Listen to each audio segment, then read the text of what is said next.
arkadaşlar. Evet müdürüm, güzel bir etkinlik. Neler söylemek istersiniz? Evet, bugün uçurtma şenliğimiz vardı.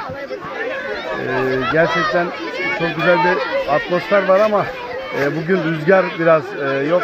Onun dışında işte çocuklarımıza uçurtmalarımızı dağıttık. Bundan sonraki süreçte işte inşallah daha güzel organizasyonlar yapıp çocuklarımızı, gençlerimizi en iyi şekilde eğlenmeler için elimizden geleni yapacağız. Biz de Akgezi Haber olarak yeni göreviniz başarılar diliyoruz. Hayırlı görevler diliyoruz. Sağ olun.